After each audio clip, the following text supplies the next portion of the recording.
పరిశుద్ధుడవైన మా తండ్రి, మహోన్నతుడవైన మా దేవ, మహిమ కలిగినటువంటి మా రాజా,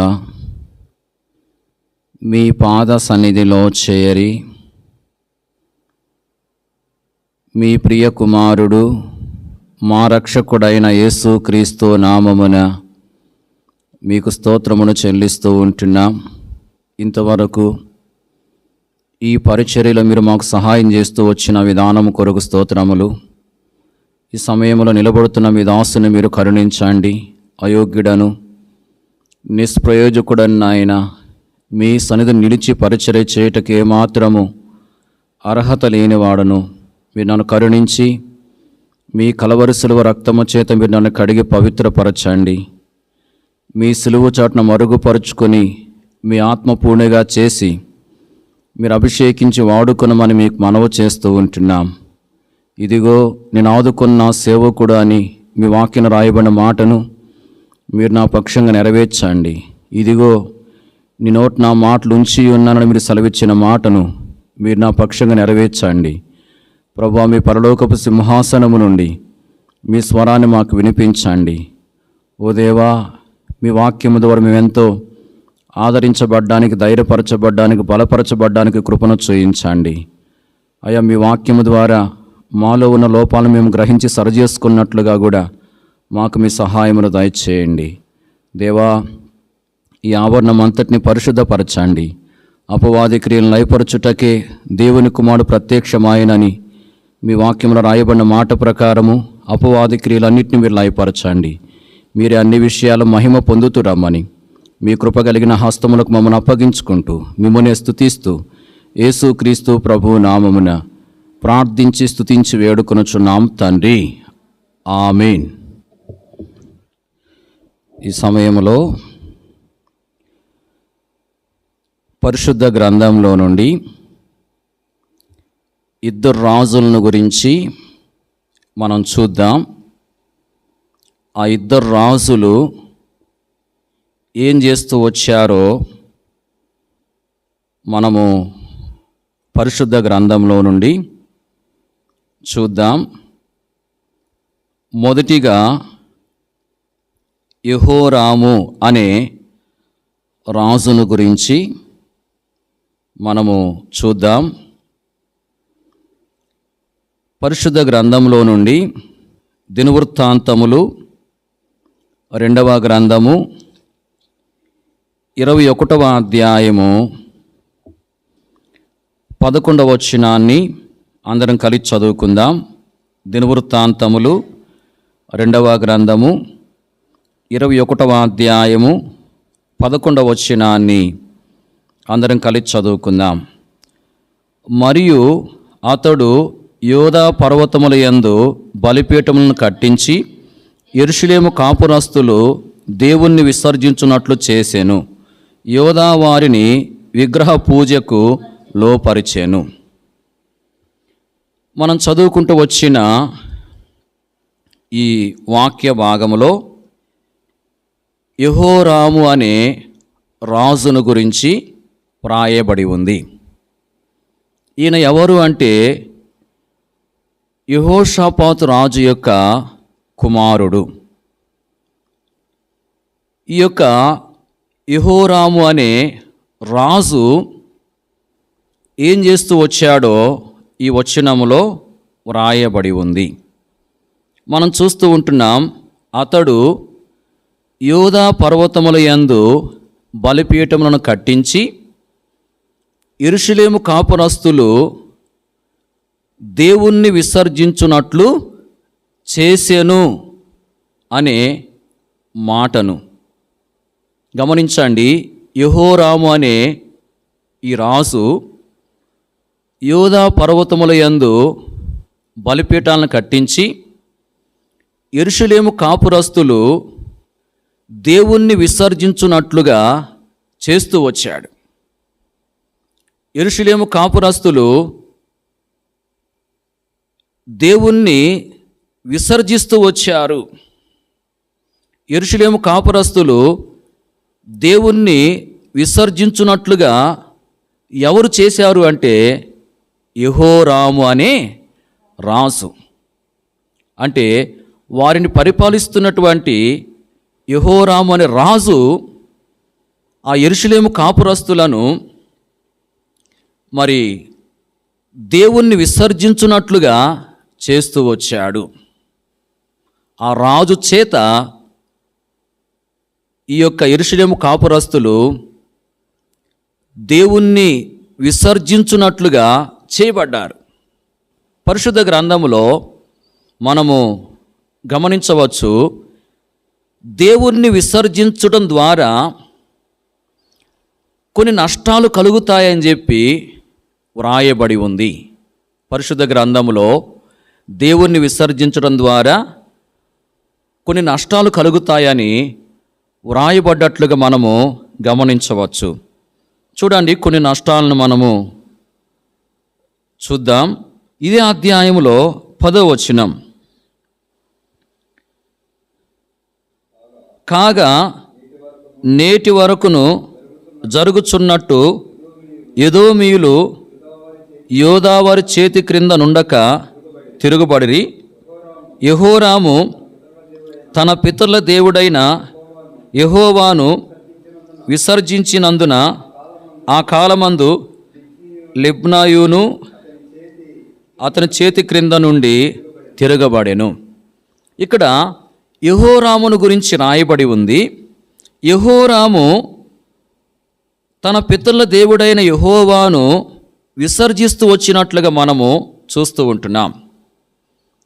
మరి ఈ యొక్క యెహోరాము అనే రాజు యెహోవాను విసర్జించడం ద్వారా ఏం జరుగుతూ వచ్చింది అంటే, లిబ్నా పట్టణస్థులు అంటే లిబ్నా ప్రాంతంలో ఉన్నటువంటి వారు అతని చేతి క్రింద నుండి తిరుగుబడుతూ వచ్చినట్లుగా మనము చూస్తూ ఉంటున్నాం. గమనించండి, లిబ్నాయును అతని చేతి క్రింద నుండి తిరుగుబడెను అని చెప్పి వ్రాయబడి ఉంది. అంతవరకు వాళ్ళు అతని చేతి క్రింద ఉన్నారు. ఆ లిబ్నా ప్రదేశంలో ఉన్నటువంటి ప్రజలు మరి అతని చేతి క్రింద ఉన్నారు, అతనికి దాసులుగా ఉన్నారు. అయితే ఇప్పుడు వాళ్ళు అతని చేతి క్రింద నుండి తిరుగుబాటు చేస్తూ వచ్చినట్లుగా మనము గమనిస్తూ ఉంటున్నాం. అంటే మరి వారు అతని మీద తిరుగుబాటు చేసేవారుగా చేయబడతా వచ్చారు. అంతవరకు అతనికి దాసులుగా ఉన్నారు. ఇప్పుడు మరి అతని చేతిలో నుంచి విడిపించబడి అతని మీద తిరుగుబాటు చేసేవారుగా చేయబడతా వచ్చారు. చూడండి, ఇక్కడ మరి లిబ్నా ప్రదేశంలో ఉన్న ప్రజలు ఒక రకంగా ఆ రాజునకు శత్రువులుగా ఉన్నారు.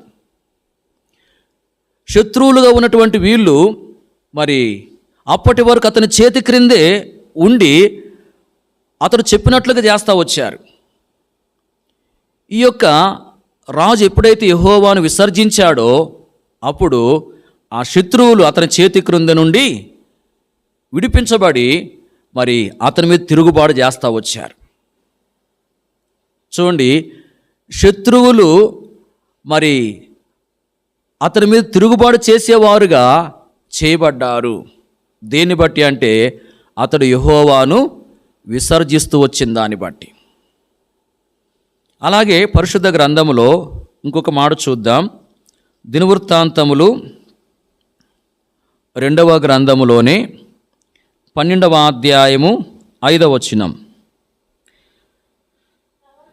ప్రవక్తైన షెమయ రెహబామునొద్దకును షీషాకునకును భయపడి యెరూషలేమునకు వచ్చి కూడియున్న యోదావారి అధిపతుల యొద్దకును వచ్చి, మీరు నన్ను విసర్జించితిరి గనుక నేను మిమ్మును షీషాకు చేతిలో పడనిచ్చి ఉన్నానని యెహోవా సెలవిచ్చున్నాడని చెప్పాను.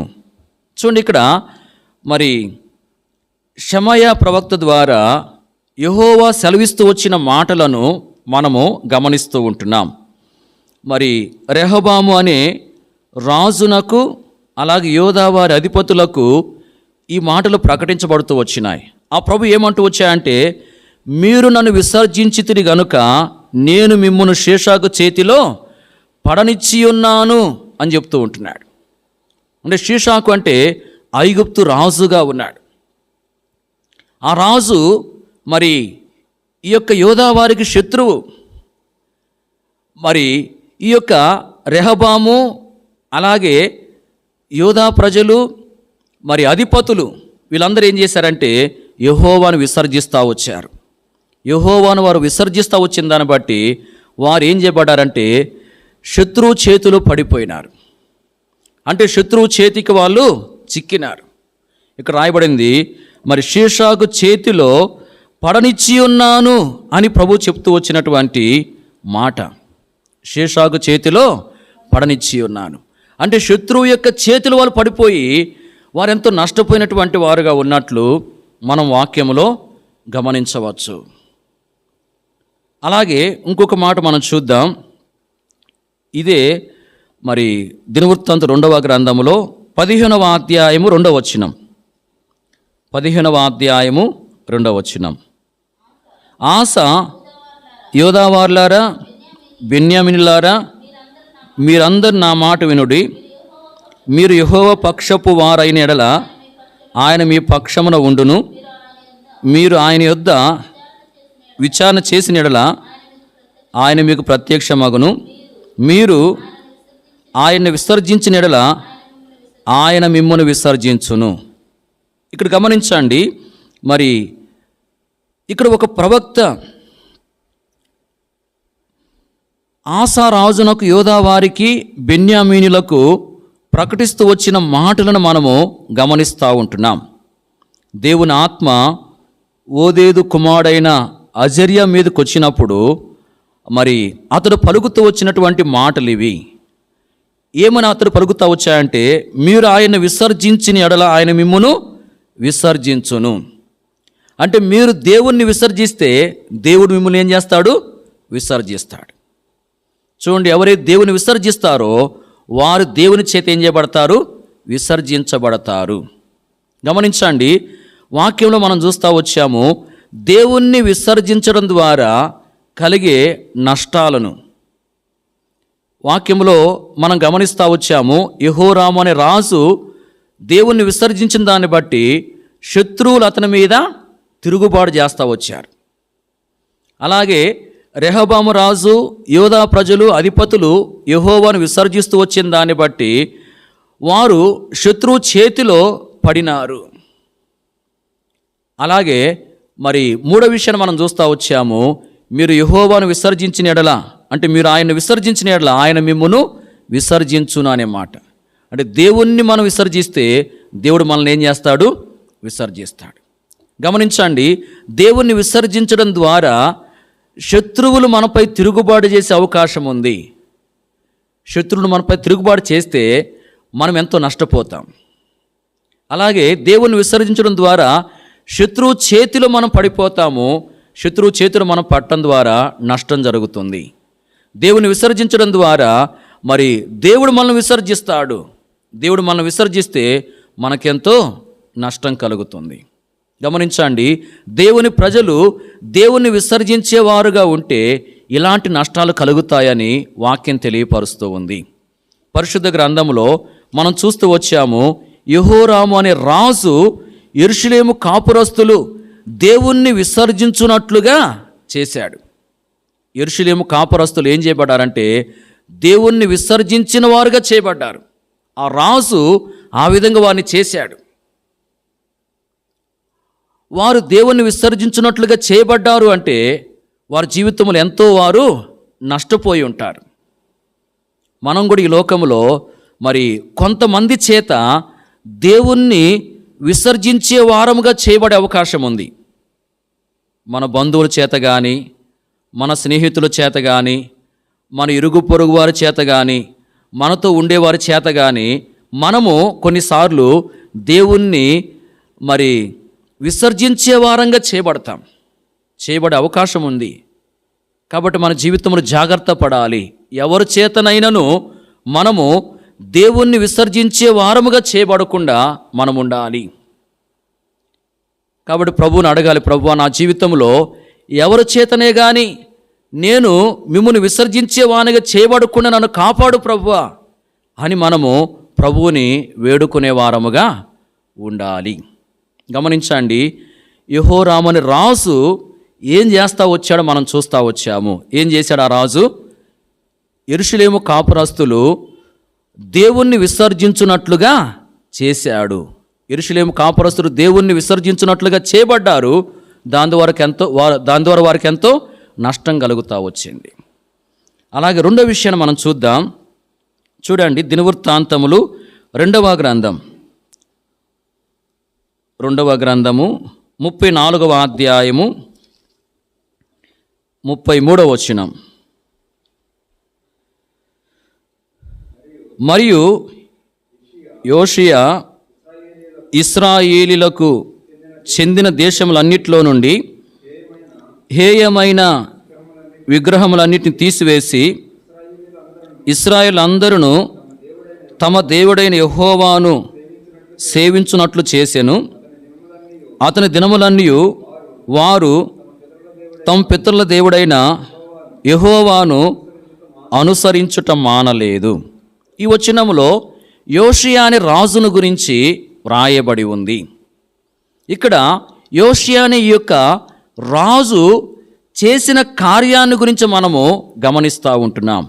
యోషియా అనే రాజు ఏం చేస్తూ వచ్చాడు అంటే, ఇశ్రాయేలులకు చెందిన దేశములన్నిటిలో నుండి హేయమైన విగ్రహములన్నిటినీ తీసివేసి ఇశ్రాయేలు అందరూ తమ దేవుడైన యెహోవాను సేవించున్నట్లు చేసేను అని చెప్పి రాయబడింది. ఈ రాజు ఏం చేశాడంటే, ఇశ్రాయేలు అందరూ యెహోవాను సేవించున్నట్లుగా చేశాడు. ఈ రాజును బట్టి ఇశ్రాయేలు అందరూ యెహోవాను సేవించేవారుగా చేయబడ్డారు. ఈ రాజు ద్వారా ఇశ్రాయేలు అందరూ యెహోవాను సేవించేవారుగా మార్చబడతా వచ్చారు. మనం చూస్తున్నాము, మరి ఇశ్రాయేలుకు చెందిన దేశములన్నిటిలో నుండి హేయమైన విగ్రహాలన్నిటినీ తీసివేసి ఇశ్రాయేలు అందరూ తమ దేవుడైన యెహోవాను సేవించున్నట్లు చేసెను అనే మాటను, ఇశ్రాయేలు అందరూ యెహోవాను సేవించున్నట్లుగా ఈ రాజు చేస్తూ వచ్చాడు. ఈ రాజును బట్టి ఇశ్రాయేలు అందరూ యెహోవాను సేవించేవారుగా మార్చబడ్డారు. గమనించండి, యెహోవాను సేవించడం ద్వారా ఎన్నో ఆశీర్వాదాలు ఉన్నాయి. యెహోవాను సేవించడం ద్వారా ఎన్నో ఆశీర్వాదాలు ఉన్నాయి. మరి యెహోవాను సేవించడం ద్వారా కలిగే ఆశీర్వాదాలను మనం కొన్నిటిని జ్ఞాపకం చేసుకుందాం. పరిశుద్ధ గ్రంథములో సమూయేలు మొదటి గ్రంథము 7వ అధ్యాయము 3వ వచనములో యెహోవాను సేవించడం ద్వారా శత్రువుల చేతిలో నుండి విడిపించబడతాము అని చెప్పి వ్రాయబడి ఉంది. అక్కడ సమూయేలు అన్నాడు, మీరు విగ్రహాలను తీసివేసి యెహోవాను సేవించండి, అప్పుడు ఫిలిష్తీయుల చేతిలో నుండి, అంటే శత్రువుల చేతిలో నుండి మీరు విడిపించబడతారని చెప్పి సమూయేలు చెప్తూ వచ్చాడు. అంటే యెహోవాను సేవించడం ద్వారా శత్రువుల చేతిలో నుంచి ఏం చేయబడతాము? విడిపించబడతాం. అలాగే నిర్గమాకాండములో 23వ అధ్యాయము 25వ వచనములో మనం గమనించవచ్చు, నీ దేవుడైన యెహోవాని సేవింపవలెను, అప్పుడు ఆయన నీ ఆహారమును నీ పానమును దీవించును అని వ్రాయబడిన మాటను చూడండి. యెహోవాను సేవించడం ద్వారా ఏం కలుగుతుంది? దీవెన కలుగుతుంది. ఆయన సేవించడం ద్వారా ఆయన ఏం చేస్తాడంటే మన పానమును, మన యొక్క ఆహారమును కూడా దీవిస్తాడని చెప్పి వాక్యం తెలియపరుస్తూ ఉంది. అంతేకాదు పరిశుద్ధ గ్రంథములో యోహాను సువార్తలో 12వ అధ్యాయము 26వ వచనములో మనం గమనించవచ్చు. అక్కడ ఏం రాయబడిందంటే, ఎవరైతే ఆ ప్రభువును సేవిస్తారో మరి వారు ఘనపరచబడతారని చెప్పి రాయబడింది. అంటే దేవుని చేత వాళ్ళు ఏం చేయబడతారంటే ఘనపరచబడతారు. చూడండి, దేవుణ్ణి సేవించడం ద్వారా శత్రువుల చేతిలో నుంచి విడుదల కలుగుతుంది. దేవుణ్ణి సేవించడం ద్వారా దేవుడు దీవెన కలగజేసేవాడుగా ఉంటాడు. దేవుణ్ణి సేవించడం ద్వారా దేవుడు ఘనపరిచేవాడుగా ఉంటాడు. చూడండి, మన జీవితంలో మరి ఆ ప్రభువును సేవించే వారంగా ఉంటే ఆ ప్రభువు శత్రువుల చేతిలో నుంచి మనల్ని విడిపిస్తాడు. ఆ ప్రభువును సేవించే వారంగా మనం ఉంటే ఆ ప్రభు మనకు తన దీవెనలు దయచేస్తాడు. ఆ ప్రభువును సేవించే వారంగా ఉన్నప్పుడు ఆ ప్రభు మనకు ఘనతను కలగజేసేవాడుగా ఉంటాడు.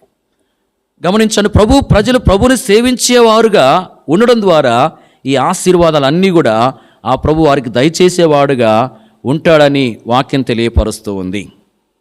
వాక్యం మనం చూస్తూ వచ్చాము, యోషియా అనే రాజు ఇశ్రాయేల్ అందరూ తమ దేవుడైన యెహోవాను సేవించున్నట్లు చేసెను అనే మాటను. ఇశ్రాయేల్ అందరూ యెహోవాను సేవించేవారుగా చేయబడ్డారు. యెహోవాను సేవించేవారుగా వారు చేయబడ్డారంటే వారి జీవితంలో వారు ఏం పొంది ఉంటారంటే ఆశీర్వాదములు పొంది ఉంటారు. వారు ఏం పొంది ఉంటారంటే మేలు పొంది ఉంటారు. గమనించండి, మన జీవితంలో కూడా మనము మరి ఆ ప్రభువును సేవించే వారముగా చేయబడాలి.